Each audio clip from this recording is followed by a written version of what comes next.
Graça e paz, Deus abençoe a todos. Estamos de volta, e agora de volta com o John Barclay, Paulo e o Dom. Eu já falei que é uma obra que por mim foi aguardada, e depois de ter dado uma olhada, na verdade o material dele é uma preparação para um segundo livro que talvez demore ou não se apresente tão cedo para nós hoje. O tema é Paulo e o Dom. Dom no sentido de dom e graça. O evangelho não. A carta de Paulo aos Efésios, no capítulo 2, versos 8 e 9, diz: Pois, porquanto pela graça sois salvos mediante a fé, isto não vem de vós, é dom de Deus, não de obras, para que ninguém venha se orgulhar por esse motivo. Não vem por intermédio das obras, a fim de que ninguém venha se orgulhar por esse motivo. Pela graça somos salvos, graças a Deus. Normalmente é apresentado graça em termos de favor não merecido. Graça de Deus é o favor não merecido, favor não merecido, e fica aí, e fica nesses termos. O apóstolo Paulo está falando da justificação pela fé. E quando fala da salvação, está falando como provisão total e absolutamente proporcionada por Deus, apresentada para nós como um dom gracioso. Tá? Essa é a apresentação do Evangelho. Porque decidimos uma abordagem que dá um certo trabalho, inclusive para nós mesmos. Esses conceitos cristãos, esse conceito de graça, fé, salvação, podem ser apresentados aí em termos filosóficos, teológicos, em linguagem litúrgica. O fato é que, muito embora nós possamos aprender ou compreender aí os significados, eles só passam a ter valor para a nossa vida a partir do momento em que nós experimentamos. Não dá para fugir disso. O fenômeno religioso, o espírito religioso do ser humano, quando tocado por essa convicção que eu procuro chamar de estado de consciência, de que a nossa salvação é dom gratuito de Deus, a pessoa passa por um momento que se torna como que um divisor de águas na sua vida. Para algumas pessoas isso é muito intenso, para outras é algo mais tranquilo e pacífico. A consciência da salvação, a consciência do favor divino, a consciência de que nunca merecemos e que jamais seremos aptos a merecermos tão maravilhosa graça, tá? Eu não tenho como descartar o evento, o fenômeno religioso, porque eu estaria mentindo, estaria sendo hipócrita se eu insinuasse de alguma forma que a apreensão intelectual ou mental desses conceitos possam promover uma transformação ou um estado de consciência da realidade de Deus para com as nossas vidas. Dito isso, quando falamos de graça, eu tenho sempre em mente as palavras de um líder religioso. Eu sei que ele não é o único, mas é de um líder religioso que é dono de instituição, porque nós temos isso no Brasil hoje, né? O cara é o dono, literalmente o dono da igreja, tá? Ele passa para o filho, para outro, com porteira fechada, com tudo e todos que lá estão. Ele chamou a graça de desgraça. Eu estava pesquisando, ouvi um trecho da pregação, ele chamou a graça de desgraça. Muito embora eu não tenha ficado chocado nem assustado com esse líder tendo dito isso, porque já conheço ele, eu fui dar uma olhadinha lá na maneira como ele trabalha. E, de fato, ele não leva em consideração a graça em nenhum momento, porque ele comercializa os dons graciosos de Cristo Jesus. A apresentação do evangelho que ele faz, ele propõe a compra do favor divino. Isso já foi condenado pela igreja no seu início, na sua origem.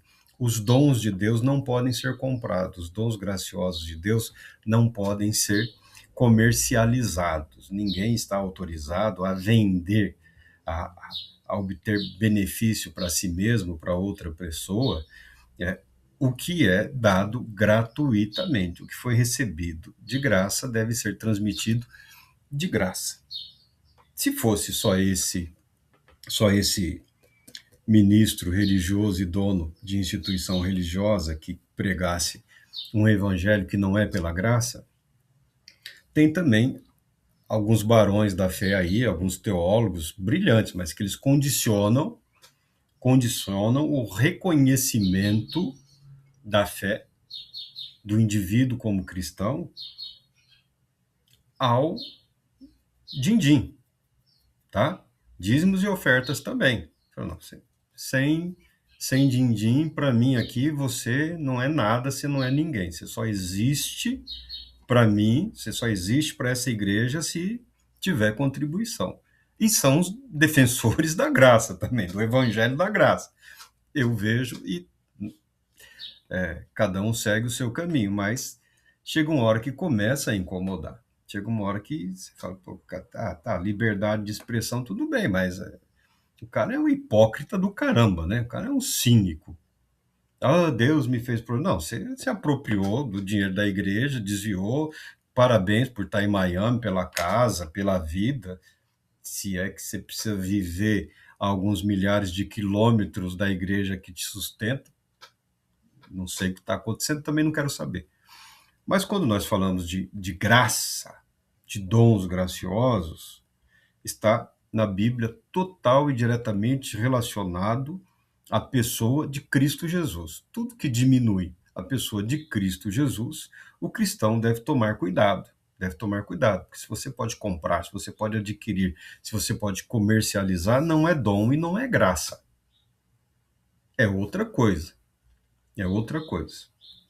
Então o apóstolo Paulo tem essa birra aqui com os judaizantes, e via de regra, os judaizantes estavam exigindo que os cristãos praticassem a circuncisão. Não, para ser cristão verdadeiro, primeiro tem que se converter ao judaísmo, tem que praticar a circuncisão para fazer parte da família do judaísmo, ser ingresso como prosélito, para depois ser cristão de fato. O apóstolo Paulo fica revoltado, o apóstolo Paulo fica indignado e passa a defender o evangelho contra esses chamados judaizantes, tá? Que nunca desapareceram totalmente, e tem alguns entre os chamados cristãos que são mais judaizantes do que os próprios judeus.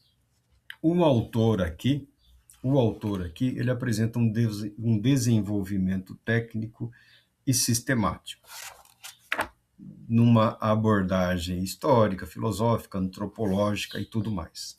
Quando ele fala de graça, quando ele fala de dom, Paulo, o dom, ainda não chegamos nisso, ele fala dos dons de Deus em relação à humanidade e fala também de dom ou de graça em relação às relações sociais do indivíduo para com outro indivíduo. O parâmetro que nós podemos usar a Bíblia como exemplo é a visita da famosa rainha de Sabá ao rei Salomão, ao rei Salomão lá nos seus palácios maravilhosos. A rainha de Sabá, como era o costume da época, ela representava uma nação, o monarca estava impedido de deixar o trono, que só o faria em caso de guerra, alguma coisa assim. Ela vai como representante. Na cultura daquele povo lá, as mulheres tinham alguma relevância e uma série de responsabilidades, tá? A maneira como se era eleito lá o governante era um pouco diferenciada.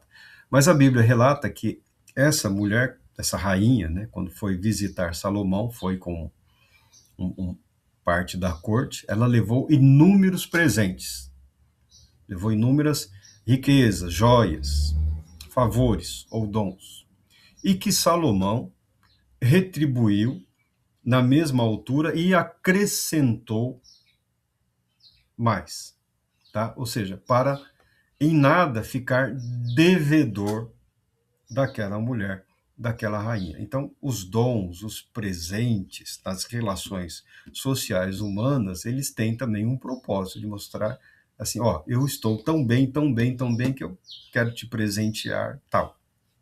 Salomão retribui, fala, Deus também me abençoou muito mais, a ponto de que eu posso devolver para você o equivalente mais um pouco. Inclusive, ela levou um Salomãozinho de volta para a terra dela. Então, dons, graças, favores, na questão das relações humanas, eles têm diversos objetivos, eles têm diversos motivos. De Deus em relação à humanidade, a preocupação que todos têm é que as pessoas considerem o conceito de favor imerecido ou de graça plena, abundante, transbordante, como algo indiferente. Deus fez, realizou e nós aceitamos ou não, isso fica a nosso critério. Eu penso em termos de graça exigente. Graça exigente. O que Deus fez por nós em Cristo Jesus, ele espera uma resposta. E ele espera a resposta correta, a aceitação e submissão. Mas isso tem que ser voluntário, isso tem que ser espontâneo da nossa parte. O autor aqui, para preparação desse conceito do que significa graça nos ensinamentos do apóstolo Paulo, ele passa a falar de aperfeiçoamentos da graça. Aperfeiçoamento é como colocar um adjetivo. Por exemplo, graça já significa tudo. Mas nós colocamos, por exemplo, tem o hino lá, maravilhosa graça. Nós acrescentamos uma palavra para tentar fazer com que a mente, a cabeça daquele que está ouvindo, que está buscando aprender, está buscando se apropriar daquele conceito, nós possamos levar esse conceito até o seu limite. Então, nós tentamos aperfeiçoar isso daí, esse conceito de graça, esse conceito de dom, esse conceito de favor, seja no aspecto religioso e espiritual, ou seja, nos aspectos sociais entre nós seres humanos, como nós falamos aí da rainha de Sabá e do rei Salomão. E o autor aqui, o Barclay, ele apresenta 6 aperfeiçoamentos da graça. Marco, mas se é graça, ela pode ser aperfeiçoada? Não, não é que a graça pode ser aperfeiçoada, é que nós procuramos expandir esse conceito para criar uma compreensão abrangente de tudo o que ele pode ou que ele deva significar para nós. O primeiro aperfeiçoamento da graça, ele fala da superabundância. O que é superabundância? Esse conceito de aperfeiçoamento possível da graça diz respeito ao tamanho, significado ou permanência do dom. Por isso, pode ser explicado em termos de superabundância. Não se está preocupado com o conteúdo do dom, que em relação a Deus pode tomar muitas formas diferentes. O que é enfatizado é a escala. Quanto mais excessivo e mais abrangente, mais perfeito deve parecer. Tá? E ele passa a citar aqui os autores, né, as referências históricas para esse conceito de superabundância, graça superabundante. Acho que tem cânticos, louvores abundantes, superabundantes em relação à graça de Deus, em relação ao favor de Deus. Um outro conceito aqui é a singularidade. Singularidade. Nesse aperfeiçoamento, ou nessa tentativa de aperfeiçoamento, a atenção, o que muda no dom é em relação ao doador, especificamente para o espírito no qual o dom é dado. A atenção passa para o doador do dom. Por singularidade, ele quer dizer a noção de que o único e exclusivo modo operante do doador é a benevolência ou bondade. O dom como expressão do caráter benevolente e bondoso daquele que o faz, em relação a Deus e em relação aos atos humanos. O dom como expressão, o doar, o ajudar, o auxiliar, sabendo que a pessoa não terá como retribuir aquele favor, aquela ação, mas ainda assim você o faz, porque pode fazê-lo sem sofrer nenhum tipo de prejuízo. Uma consideração aqui: nessa suposição e contra a concepção popular, o divino não poderia ser considerado a causa do sofrimento ou dos malefícios.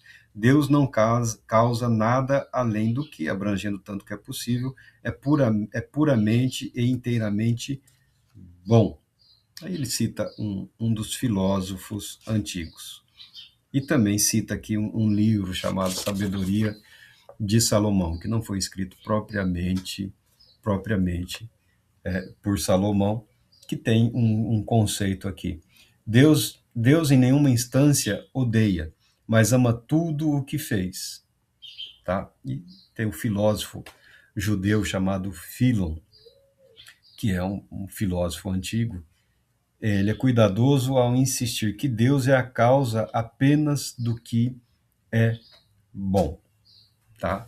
O dom, a graça, ele tem esse objetivo, esse propósito de promover essa singularidade. Um outro conceito de dom e graça, além de superabundância e singularidade, é a prioridade. O foco aqui está no tempo do dom, que é perfeito ao ser posto sempre antes da iniciativa daquele que necessita dele. Esse fato cronológico tem inúmeras conotações, tá? O dom antecede os limites daquele que necessita. A graça é anterior à necessidade daquele que será beneficiado. Um outro conceito é a chamada incongruência. O autor diz o seguinte: pela razão de os dons formarem conexões sociais, por isso que eu falo de graça exigente. Pelo fato de os dons formarem conexões sociais nas quais a discriminação é necessária, normalmente enfatizado na antiguidade, que os dons deveriam ser dados generosamente, mas seletivamente. Dever-se-ia ter cuidado para que o dom seja entregue a um receptor adequado, digno e apropriado. Esse conceito aqui, esse conceito alcança aquele é utilizado por aquele ministro religioso, o dono de igreja, e pelo outro teólogo. Eles procuram se amparar aqui, ou se espertos fossem, procurariam se amparar nesse conceito de graça desenvolvido através da história para justificar uma série de tragédias, de coisas terríveis. Não, Deus é gracioso, é bondoso, mas se for merecedor, porque Deus não vai desperdiçar nenhum dos seus dons, Cristo não desperdiçará nenhum dos seus dons com o maligno, com o impuro, tá? Na minha opinião, uma deturpação do conceito de graça, mas ele existiu na história e existe ainda. E você ouve muitas vezes: a pessoa deve se tornar digna ou merecedora de algo que nunca foi, ou será digno ou merecedor. Mas o conceito, ele existe. Quanto aos limites desse conceito aí, cada um trave na sua própria mente o exercício mental necessário. Agora, que a graça dignifica, isto ela o faz. A graça dignifica indistintamente, porque Deus, em Cristo Jesus, eleva a humanidade ao status por ele proposto no princípio, na origem. Com isso, eu não quero dizer que Deus está obrigado a salvar a todo mundo. Não, nunca propus isso, jamais proporei. Mas Deus aguarda uma resposta, e a resposta que Deus aguarda é o reconhecimento da sua bondade, da sua justiça, da sua santidade, do seu amor. E que ele pretende que os seus, por ele criados, passem a eternidade com ele. A resposta mais inteligente seria sim, mas, tal qual nós comentamos sobre Herodes, alguns falam, não, tem que ser do meu jeito, o seu não me interessa. E tem gente que fala isso para Deus. Não, aqui é do meu jeito. Eu já ouvi alguns falando, não, com Deus eu me entendo. Eu falo, boa sorte. Não vou eu advogar aí essa causa. Então, um outro conceito que tem a chamada incongruência, tá bom? Então, tudo que você ouvir por aí tem uma base, tem uma explicação. Alguém já pensou, alguém já refletiu, alguém já analisou, tirou suas próprias conclusões. Um quinto suposto aperfeiçoamento da graça é a eficácia. Eficácia. Voltando agora para o efeito do dom. Um dom perfeito também poderia ser ilustrado como que alcança completamente o que foi designado a fazer. Isso daqui está na retórica das igrejas e de muitos cristãos. Um dom perfeito, ele é perfeitamente eficaz. Ele alcança tudo aquilo que o doador pretendeu. Quando falamos da graça da salvação em Cristo Jesus, aí você encontra na igreja quem confundiu teologia com filosofia, ficou batendo cabeça com esses conceitos, que acredita que não, todo mundo tem que ser salvo porque Jesus Cristo morreu por todos. Não, Jesus Cristo não morreu por todos porque se foi por todos, todos obrigatoriamente serão salvos. Ele morreu somente pelos salvos, pelos eleitos e pelos predestinados. Aí fica esses debates aí, que pode ser interessante para os mais jovens, mas que não fazem nenhum sentido prático e em nada enriquece a vida ou a experiência cristã. Jesus Cristo morreu para a salvação da humanidade, para a redenção da humanidade. E em Cristo Jesus, a humanidade está redimida. A humanidade está redimida. A humanidade está exaltada, glorificada em Cristo Jesus. Que humanidade é essa, Marco? A humanidade de Cristo Jesus, o nosso Senhor. Nós vivemos pela fé. Pela fé nós somos agraciados, beneficiados por tudo aquilo que Ele é, por tudo aquilo que Ele realizou. E, pela fé, seremos alçados à vida eterna, juntos com Cristo Jesus. Tudo que somos no cristianismo, tudo que seremos, deve-se a Cristo Jesus, a pessoa bendita de Cristo Jesus. Agora, se você quiser ficar discutindo se o ser humano, se as pessoas, se os indivíduos, se a sociedade, se os grupos merecem ou não merecem, serão salvos ou não serão salvos, quem é salvo, quem não é salvo, você vai ficar aí patinando sem sair do lugar, correndo o risco de criar dificuldades para si mesmo em relação à sua vida com Deus, à sua vida com o próximo, através da fé em Cristo Jesus. E um sexto conceito aqui que ele apresenta, ele chama de não circularidade. É só um nome que o significado dele é bem óbvio, né? Um dom definido como dom, é um dom definido como um dom pelo fato de que foge da reciprocidade. Do sistema de troca que caracteriza a venda, a recompensa ou o empréstimo. Então, se um dom pode ser definido como um dom por fugir a esse conceito de equivalência, por assim dizer. Como vimos, a noção moderna de dom puro, nós vimos isso, né? Dom puro, dom perfeito, Essa não era uma concepção comum de dom perfeito na antiguidade. Dons eram diferenciados de empréstimos ou de transações pelo fato de que nenhum retorno poderia ser requerido ou forçado, mas não estavam desanexados de toda uma noção de troca ou retorno. Na verdade, poderiam cumprir suas funções de dom somente se não fossem unilaterais. Aí ele tem essa conceituação filosófica e histórica, e ele procura resumir isso daí, falando da graça, como um símbolo polivalente, que pode designar ou abranger todos esses conceitos. Eu, pessoalmente, não sou filósofo, não sou teólogo, eu prefiro pensar em termos de graça exigente. A graça de Deus exige de nós, criaturas de Deus, uma resposta. Uma resposta. E aí a resposta que Deus aguarda é a resposta da fé em Cristo Jesus, porque pela graça de Deus manifesta na pessoa bendita de Cristo Jesus, nós somos salvos. Deus Todo-Poderoso te abençoe, te proteja e te conceda paz, muita paz.